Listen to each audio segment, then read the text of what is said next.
salam sejahtera, salam awas. Saya Zaki Hilmi, Koordinator Divisi Pengawasan Bawaslu Provinsi Jawa Barat, beserta SKPP yang kami banggakan. Dalam kesempatan kali ini kita akan berdiskusi tentang tema tahapan pelaksanaan pemilu dan pilkada. Tahapan pelaksanaan pemilu dan pilkada yang dimaksud berdasarkan Undang-Undang 7 tahun 2017 dan Undang-Undang 10 tahun 2016 serta peraturan KPU dan peraturan Bawaslu terkait pengawasan. Proses tahapan pelaksanaan pemilu dan pilkada merupakan bagian penting untuk menilai pemilu dan pilkada apakah telah sesuai dengan undang-undang dan peraturan yang berlaku. Apakah sisi kontestasi dan partisipasi publik telah terjamin, yang muaranya menilai apakah pemilu telah dilakukan secara demokratis. Berikut saya sampaikan tahapan pelaksanaan pemilu dan pilkada. Tahapan pelaksanaan pemilu presiden dan wakil presiden, DPR, DPD, DPRD, provinsi dan kabupaten kota terdiri dari tahapan persiapan, dimulai dengan sosialisasi, perencanaan program dan anggaran serta penyusunan peraturan pelaksanaan penyelenggaraan pemilu, pembentukan badan penyelenggara pemilu ad hoc. Tahapan pelaksanaan: pemutakhiran data pemilih dan penyusunan daftar pemilih, pendaftaran dan verifikasi peserta pemilu, penetapan peserta pemilu, penetapan jumlah kursi dan penetapan daerah pemilihan, pencalonan presiden dan wakil presiden serta DPR, DPD, DPRD provinsi, kabupaten kota, masa kampanye, masa tenang, pemungutan dan penghitungan suara, penetapan hasil pemilu. Terakhir, pengucapan sumpah janji presiden, DPR, DPD, DPRD provinsi dan kabupaten kota. Pilkada terdiri dari tahapan persiapan berupa sosialisasi, perencanaan program, perencanaan anggaran dan peraturan, pembentukan badan penyelenggara ad hoc. Kemudian tahapan pelaksanaan terdiri dari pemutakhiran data dan penyusunan daftar pemilih, pendaftaran, penelitian dan penetapan pasangan calon, pelaksanaan kampanye, masa tenang, pemungutan dan penghitungan suara, penetapan hasil pilkada, dan pengucapan sumpah janji. Tahapan persiapan berupa sosialisasi dilakukan penyelenggara pemilu untuk memberitahukan ke masyarakat hari, tanggal, bulan, tahun penyelenggaraan pemilu. Tahapan perencanaan program, anggaran, dan penyusunan peraturan dilakukan untuk memastikan: 1. Pemilu dilakukan terencana secara baik. Kedua, ketersediaan anggaran yang memadai. Dan ketiga, memastikan payung hukum untuk pelaksanaan teknis berupa peraturan KPU dan peraturan Bawaslu turunan dari Undang-Undang Pemilu. Pembentukan penyelenggara pemilu ad hoc di KPU terdiri atas panitia pemilihan kecamatan atau PPK, panitia pemungutan suara atau PPS, petugas pemutakhiran data pemilih atau PPDP, dan kelompok penyelenggara pemungutan suara. Di Bawaslu terdiri atas panitia pengawas pemilihan umum kecamatan atau Panwaslu kecamatan, panitia pengawas pemilu kelurahan atau desa atau PKD, panitia pengawas pemilihan umum luar negeri atau Panwaslu luar negeri, dan pengawas tempat pemungutan suara atau PTPS. Setelah disampaikan tahapan persiapan, untuk selanjutnya tahapan pelaksanaan pemilu dan pilkada. Penyusunan daftar pemilih. Sebelumnya harus diketahui lebih dahulu syarat untuk menjadi pemilih. Pertama, warga negara Indonesia yang pada hari pemungutan telah berusia 17 tahun atau lebih atau sudah kawin. 2. Tidak sedang dicabut hak pilihnya berdasarkan putusan pengadilan tetap. 3. Berdomisili di daerah pemilihan yang dibuktikan dengan KTP elektronik. 4. Didaftar dalam daftar pemilih. Berikutnya instrumen penyusunan data pemilih terdiri atas 1. DP4, yakni daftar penduduk potensial pemilih. Pemilihan adalah data yang disediakan oleh pemerintah yang berisi penduduk yang telah memenuhi syarat berupa nomor urut, NIK, nomor KK, nama lengkap, tempat tanggal lahir, jenis kelamin, status perkawinan, alamat, dan status perekaman. Kedua, daftar pemilih tetap pemilu terakhir. Ketiga, hasil verifikasi yakni berupa validasi oleh penyelenggara pemilu secara berjenjang di seluruh tingkatan dan berdasarkan rekomendasi pengawas. Lantas bagaimana alur penyusunan daftar pemilih? Pertama, penyandingan DPT terakhir dengan DP4 oleh KPU RI. Kedua, penyusunan daftar pemilih oleh KPU atau KIP Kabupaten Kota untuk menyusun daftar pemilih berbasis TPS. Ketiga, pencocokan dan penelitian oleh Pantarlih, mencatat pemilih MS yang belum masuk, memperbaiki data, mencoret pemilih meninggal, pindah domisili, beralih status TNI atau Polri menjadi sipil. Yang keempat adalah penetapan daftar pemilih sementara atau DPS melalui rapat pleno terbuka di seluruh tingkatan penyelenggara untuk kemudian diumumkan untuk mendapatkan tanggapan masukan dari masyarakat. Yang kelima, hasil tanggapan masukan terhadap DPS ditetapkan kembali melalui pleno terbuka menjadi daftar pemilih sementara hasil perbaikan berupa data perbaikan. Yang keenam, penetapan DPT melalui rapat pleno terbuka oleh seluruh penyelenggara tingkat KPU Kabupaten Kota, KPU Provinsi sampai dengan KPU RI. 2. Tahapan pendaftaran dan verifikasi peserta pemilu. Partai politik untuk menjadi peserta pemilu melakukan pendaftaran ke KPU dengan menyerahkan persyaratan sebagai berikut. Berstatus badan hukum, memiliki kepengurusan di seluruh provinsi, memiliki kepengurusan paling sedikit 75% dari jumlah kabupaten kota di provinsi bersangkutan, memiliki kepengurusan paling sedikit 50% di jumlah kecamatan, menyerahkan paling sedikit 30% keterwakilan perempuan, memiliki anggota paling sedikit 1/1000 dari jumlah penduduk pada pengurusan partai politik, memiliki kantor tetap, mengajukan nama, lambang, dan tanda gambar partai politik ke KPU, menyerahkan nomor rekening partai, menyerahkan salinan ADART partai politik. KPU melakukan verifikasi partai politik melalui penelitian administrasi dan verifikasi faktual. Verifikasi administrasi meneliti kelengkapan, kebenaran, dan keabsahan. Verifikasi faktual, pembuktian keabsahan dan kebenaran persyaratan. Metode verifikasi faktual dilakukan secara sampel acak sederhana oleh KPU atau KIP Kabupaten Kota dari jumlah anggota partai politik 100 orang. 3. Tahapan penetapan partai politik peserta pemilu. KPU menuangkan hasil penelitian administrasi dan verifikasi faktual persyaratan partai politik ke dalam berita acara penetapan partai politik.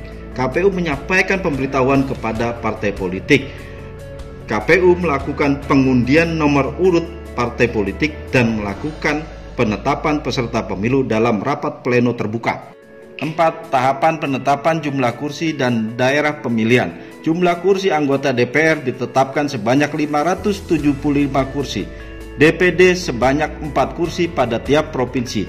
Jumlah kursi DPRD provinsi paling sedikit 35 dan paling banyak 120 kursi. Sedangkan jumlah kursi DPRD Kabupaten sebanyak 20 paling sedikit dan 55 kursi paling banyak. Daerah pemilihan adalah istilah pemilu yang merujuk pada batas wilayah atau jumlah penduduk yang menjadi dasar penentuan jumlah kursi. 5. Tahapan pencalonan pada pemilu presiden dan wakil presiden diikuti oleh partai politik atau gabungan partai politik dengan syarat perolehan kursi DPR paling sedikit 20% atau perolehan suara sah 25% dari jumlah suara sah nasional pada pemilu terakhir. Pemilu DPR, DPRD provinsi, dan kabupaten kota diikuti oleh partai politik yang telah dinyatakan memenuhi syarat sebagai peserta pemilu. Pemilu DPD diikuti oleh perseorangan dengan menyerahkan sejumlah dukungan sesuai dengan ketentuan. Sedangkan pencalonan pada pilkada diikuti oleh satu partai politik atau gabungan partai politik yang memperoleh 20% kursi atau 25% jumlah suara. Kedua, calon perseorangan diikuti oleh perseorangan dengan menyerahkan sejumlah dukungan sebagaimana yang telah ditentukan. KPU melakukan proses verifikasi dan penetapan calon peserta pemilu dan pilkada pada rapat pleno terbuka. 6. Tahapan kampanye. Kampanye adalah kegiatan peserta pemilu atau pihak lain yang ditunjuk oleh peserta pemilu untuk meyakinkan pemilih dengan menawarkan visi, misi, program, dan atau citra diri. Citra diri adalah identitas ciri-ciri khusus atau karakteristik peserta pemilu yang memuat tanda gambar atau nomor urut peserta pemilu. Metode pelaksanaan kampanye terdiri dari pertemuan tatap muka, pertemuan terbatas, rapat umum, pemasangan alat peraga, penyebaran bahan kampanye, media sosial, iklan media cetak, elektronik, dan internet, debat kandidat, atau kegiatan lainnya yang tidak dilarang undang-undang. Larangan dalam kampanye mempersoalkan dasar negara UUD 45 bentuk negara, melakukan kegiatan yang membahayakan NKRI, membawa atau menggunakan atribut selain atribut peserta pemilu, menghasut dan mengadu domba, mengganggu ketertiban umum, mengancam untuk melakukan kekerasan, merusak atau menghilangkan alat peraga, menggunakan fasilitas pemerintah, tempat ibadah, dan tempat pendidikan, melakukan kampanye sara, menjanjikan atau memberikan uang atau materi lainnya kepada peserta kampanye. Pihak-pihak yang dilarang terlibat dalam kampanye terdiri dari pejabat lembaga negara, pejabat BUMN, BUMD atau lembaga lainnya yang bersumber dari keuangan negara, kemudian ASN, honorer, TNI Polri, kepala desa atau lurah beserta perangkatnya, warga negara yang tidak memiliki hak memilih, misalkan dilarang melibatkan anak kecil pada kampanye. Hal penting lainnya dalam pelaksanaan pemilu adalah logistik pemilu. Logistik pemilu merupakan pelengkapan penyelenggaraan pemilu yang meliputi perlengkapan pemungutan suara dan dukungan perlengkapan lainnya. Dalam hal pengadaan dan pendistribusian logistik, penting memperhatikan aspek tepat jenis, tepat waktu, tepat jumlah, tepat sasaran. Logistik di TPS terdiri atas kotak suara, bilik suara, surat suara, formulir, alat bantu tunanetra, daftar pasangan calon, tinta segel, tanda pengenal, dan perlengkapan lainnya, serta pemilu menjelang 3 hari pemungutan suara dilaksanakan. 8 tahapan pemungutan dan penghitungan suara terdiri dari persiapan. Ketua KPPS melakukan pengumuman hari, tanggal, dan waktu pemungutan. Ketua KPPS melakukan penyampaian formulir model C atau pemberitahuan pemilih paling lambat 3 hari sebelum pemungutan suara. Ketua KPPS memastikan perlengkapan pemungutan suara dan penghitungan suara diterima paling lambat 1 hari sebelum pemungutan suara. Pemungutan suara dilakukan oleh petugas KPPS yang terdiri dari 7 orang dan ditambah 2 orang petugas Linmas. 2 pemungutan suara di TPS. Pemungutan suara di TPS dimulai pukul 07 sampai dengan pukul 13.00. Untuk menggunakan hak pilih di TPS, pemilih yang terdaftar di TPS dengan menunjukkan C6 KPU dan KTP elektronik atau identitas lainnya. Untuk pemilih pindahan dengan menunjukkan model A5 KPU dengan identitas yang berlaku. Sedangkan untuk pemilih yang tidak terdaftar di TPS dapat menggunakan hak pilih dengan menunjukkan KTPL dan menggunakan hak pilih setelah pukul 12.00.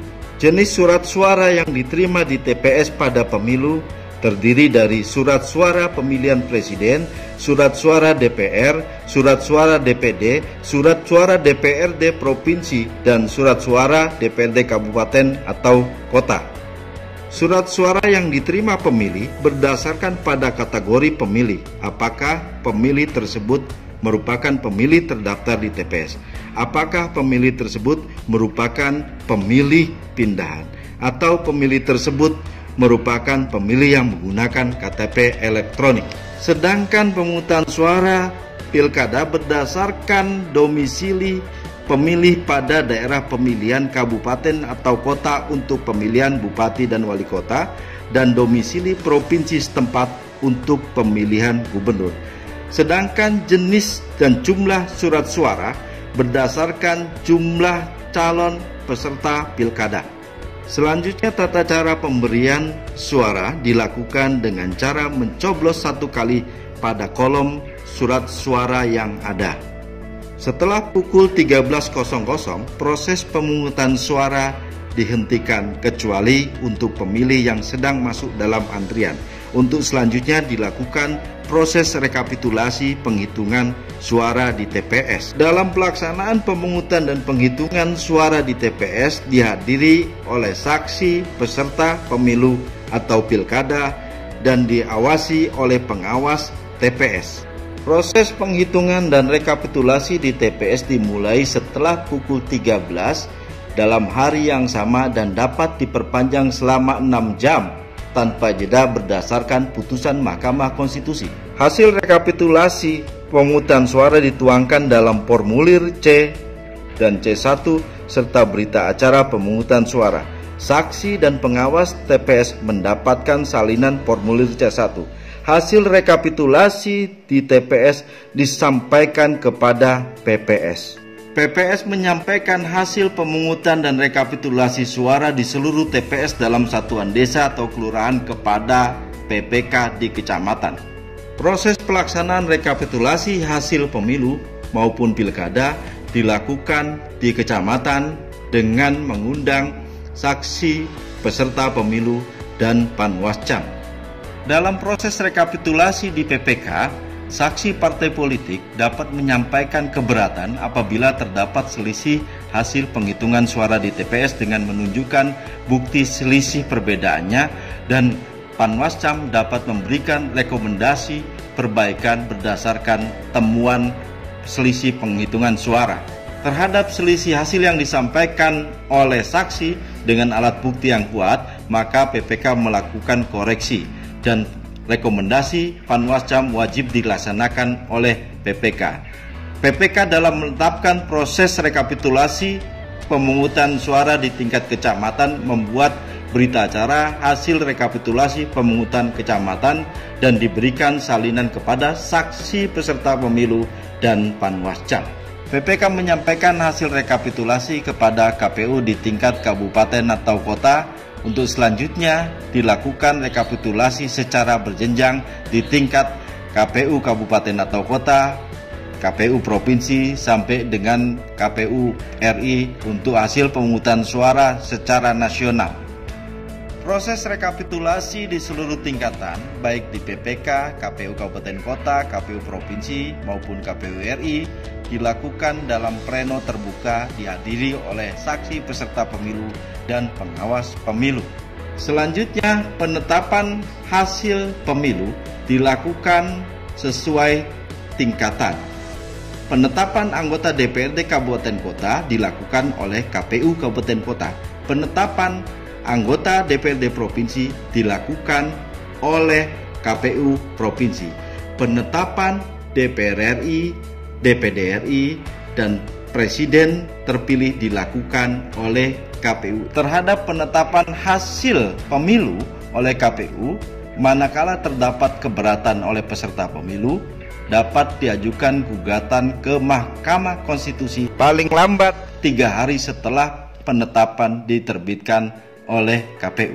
Mahkamah Konstitusi merupakan lembaga yang berdasarkan undang-undang berwenang untuk mengadili dan memutus sengketa hasil pemilu dan pilkada dengan putusan yang bersifat final dan mengikat. Seluruh hasil penetapan oleh KPU dan putusan Mahkamah Konstitusi terkait sengketa hasil pemilu disampaikan oleh KPU kepada pemerintah untuk diajukan proses pengambilan sumpah jabatan. Pengucapan sumpah dan janji presiden dan wakil presiden dilakukan pada sidang istimewa paripurna MPR RI. Sedangkan pengucapan sumpah dan janji untuk anggota DPR dan DPD dilakukan sidang paripurna istimewa DPR RI. Tahapan akhir dari seluruh pelaksanaan tahapan pemilu dilakukan pengucapan sumpah dan janji presiden dan wakil presiden serta anggota DPR, DPD, DPRD provinsi, dan DPRD Kabupaten Kota.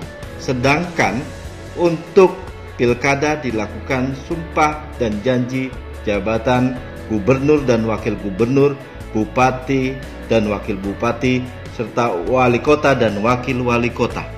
Demikian materi tentang tahapan pelaksanaan pemilu dan pilkada. Semoga bermanfaat untuk memotivasi mengetahui pemilu secara lebih komprehensif.